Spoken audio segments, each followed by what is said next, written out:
Guys, magandang hapon.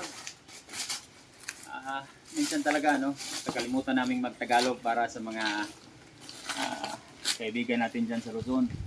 So ito nga ipapakita namin yung deleting operation namin at the same time yung FOR, Fruit Obstacle Removal. Now, ito yung isang problema natin. Tingnan nyo. Yan. Oh, ito, nakapatong na talaga. Pag hindi natin ito ginalaw, madatnan pa ito kinabukasan, tapos ngayon malakas pa yung hangin dito sa amin, may tendency talaga na mahuhulog yan, madamage. Sabi nung iba, dinaanan daw ng malakas na hangin yung nila, yung sagingan nila, pero kung titingnan mo yung mga dahon, wala namang nasira, wala namang nabali.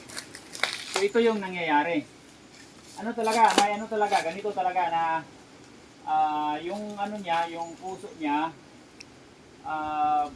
malagay dito sa gitna ng dahon. So pag ganito ang sitwasyon, pag itong dahon niya nabalik na talaga yan, bibiglang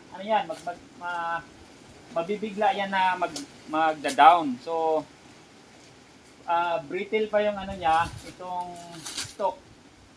So talagang mapuputol yan. Mababali, mahulog talaga yung hinintay natin ng 6, 7 or even 8 months. So itong ganito talagang kinakailangan na tulungan natin siyang ibaba at sa ganitong stage pa or yung mas hindi pa ganito kalala. Ito malala na ito. Might be hindi natin ito siya pwedeng ma-save, pero we will try our best. Dalawa yung gagamitin natin pang support para hindi siya mabibigla. So, dalawa. Tingnan natin, try natin. Pero ewan ko lang kung mag-save talaga natin to.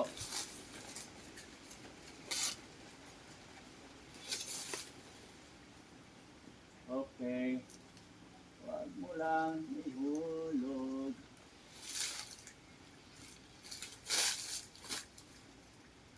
Okay. So, ito guys, pagbaba ng puso na yan, talaga matatamaan itong dahon na to. Ito yung tinatawag natin fruit obstacle removal. So kukunin talaga natin ito. Sayang man, pero kinakailangan kasi hindi naman talaga yung dahon ang ibibinta natin. Yan mang bunga. Tatanggalin natin to. Yan. Hindi ito. Okay. So that's it. Ito talaga yung madalas yung yung iba na hindi pa ito alam, ito yung sinasabi nilang dinaanan ng hangin. Pero actually, hindi talaga. Yan ang cause niya. Ang puso is malagay siya sa gitna talaga ng dahon. So, eventually, yung dahon, yung anong tawag nito? Midrib ng dahon, mababali talaga yan. Kasi ito, ang bigat nito eh. So, pag hindi natin tiningnan, hindi natin natulungan, masasayang yung natin, yung hinintay natin ng 7-8 months. So, sana ito makatulong doon sa mga kapatid natin na may sagingan din na Tagalog.